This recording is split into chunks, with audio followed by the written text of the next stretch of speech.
Hey, I'm Lulu, and I'm a filmmaker based in Toronto. Do I have to say queer film? Oh my God, this is really hard. A lot of times it's hard to find spaces for queer Asians, and so this episode is really important to me and personal to me. I'm gonna be directing it. Growing up as like a third culture kid, I never felt a sense of belonging, and I know a lot of other folks in my community don't feel that. And I'm gonna be taking Devin Norell to Chinatown to go check out all the cool queer Asian things that we've got going on in Toronto. Lulu Wei is a co-founder of New Ho Queen. Alongside the Queens of Dim Sum, these collectives are leading the charge in creating cultural and queer spaces in Toronto. I'm so excited to show you Chinatown. Have you ever had dim sum before? I have had dim sum, but probably not like this. Queens of Dim Sum takes over traditionally Asian cultural spaces and turns them queer. And New Ho Queen, we take those queer spaces and we bring in our cultural heritage into them. This is a story of reclamation by carving spaces that seamlessly honors heritage while embracing queerness. I'm Devin Norell, and this is Brave Spaces. Toronto is the most multicultural city in the world. In fact, folks of Asian descent make up a third of Toronto's entire population.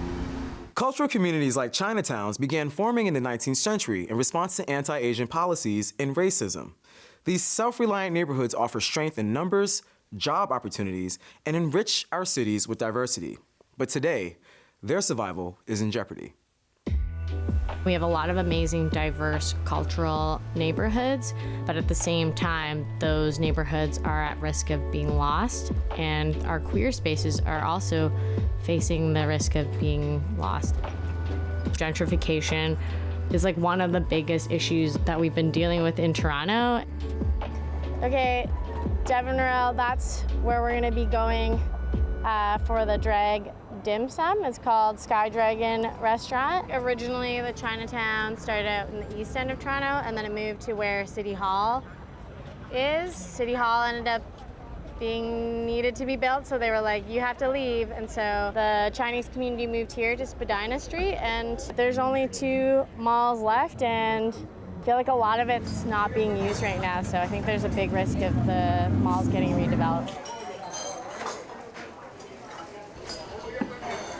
Our restaurant is open since 1995, so now changing now. The customer and even the people who is walking down in the Chinatown is more Canadian people, more young men. Traditionally, you go to dim sum with your family on like maybe a Sunday, but now instead of just the cars of steaming food, there's like drag queens and sequins, and I just like think that it's so special because it's such a traditional space of a dim sum restaurant, but now we're reclaiming it for ourselves. Welcome to Queens of Dim Sum. Thank you, thank you, thank you. So when we even approached the owners and the staff about this event, we didn't even mention about drag because we didn't know how to explain it. Yeah, some folks are gonna come in, they're gonna look a little They different. dress up, yeah. So we said like dancers or performances with music. So on the day of the very first event. That is so vague. Surprise! They were so happy. They were just like, can't take their eyes off. Yeah, it was a good surprise. Literally, they actually stopped working. Oh, wow. So the boss is just like, go back and cook the food. But once I started planning for this, I didn't realize how many Asian drag performers there were in Toronto. I was just like building up a list to see who could be performing, and it came up with like over 25. Wow. From what I gather, basically, they can't really do a lot of like cultural performances in other places. They're restricted, either by the owner or the club. And the reason why we have Queens of Dim Sum is also to empower them, to say, you don't have to follow and copy others, just do you. I think this is one of the best way to let them be themselves, be proud, and just showcase themselves to people, who they are, what they can do. My name is Minnie Wang. What's yours? I had to Dorothy.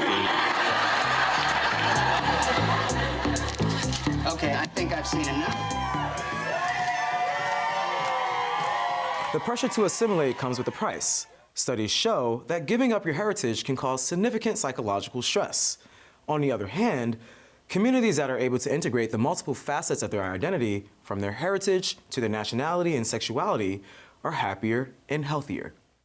I'm Miss Nikki Galore. I'm a Philippine X non-binary hairy panda horror storytelling drag queen-ish. Yes, queen.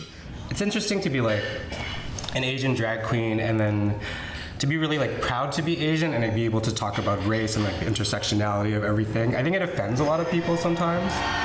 Sometimes it always feels like you have to be on your best behavior or else you won't get booked in the city.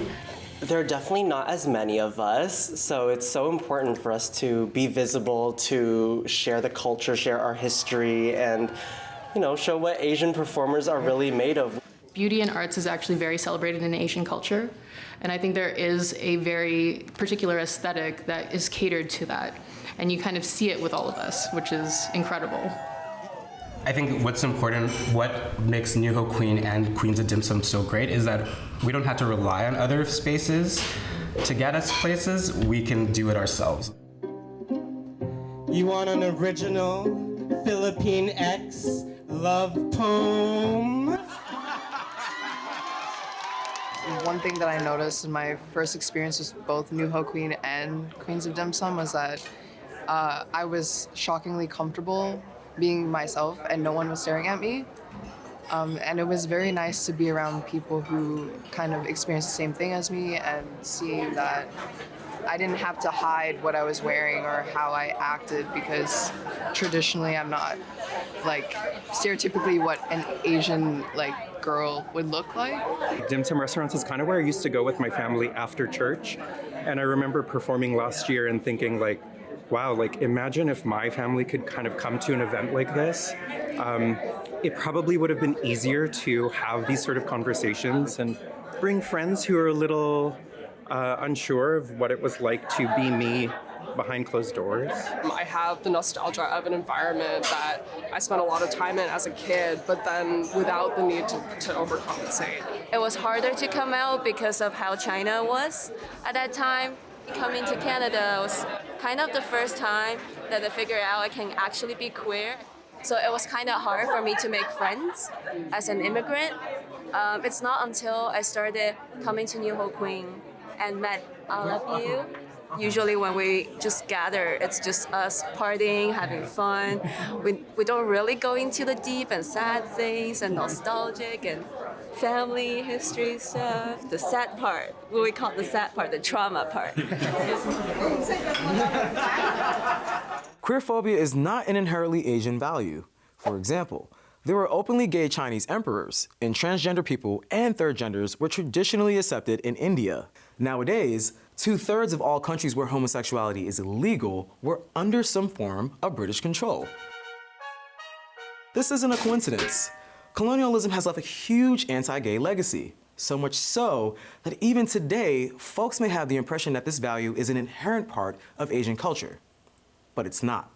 When the dancer go out, we are very surprised. That was actually one worry I had about that you wouldn't want us back because it might affect your other customers, or that people will stop coming here because of drag queens and other gay people. But I'm glad to hear that it's okay that people come back. Some customer told to me, your dancer is no good for the kids.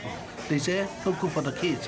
But when I noted, it's a lot of parents, they bring the kids come to see the party. They don't care about that. Don't worry about that. I think it's in their opinion, this is maybe a new thing. They never see that. They bring the kids, bring the friend to see that, and it's very good.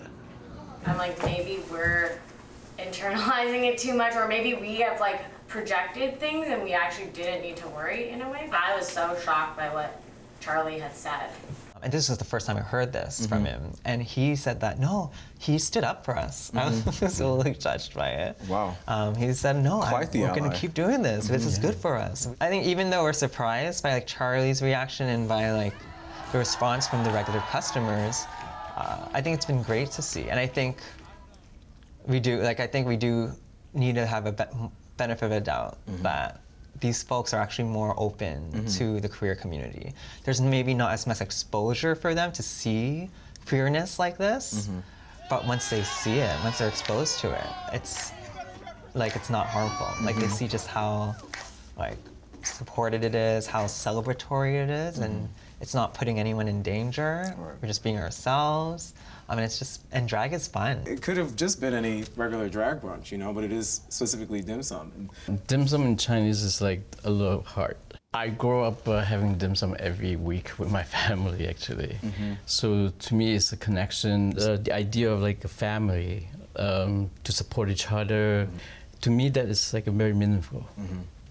It's difficult to find a singular space for queer Asians unless it's being created. For the ways that the performers integrated elements of their culture into their performances was really so refreshing to see, and definitely nothing that I've seen in the past. I've not been to so many drag shows, so it almost felt like I was in like my grandparents' home. When I moved to Toronto and found these queer Asians who have become my chosen family, it felt like I was returning home. And we hope that other queer Asians out there can go and reclaim spaces and provide a platform for us to all experience queer Asian joy. Before you go, we want to invite you to participate in PBS Digital Studios' annual audience survey. Your feedback really helps us understand what our audience is interested in so we can give you more of it. You even get to vote on potential new shows. There's a link in the description below. If you have a few minutes, we'd love your input. Thanks. I'm glad that you were able to come experience this, and I'm glad I was able to share this amazing community with you. Oh, I had an absolute blast today. Dim sum is great, and I want some more already. I'm full, but I absolutely could eat that probably 20 times today. And I thought that the performances were beautiful.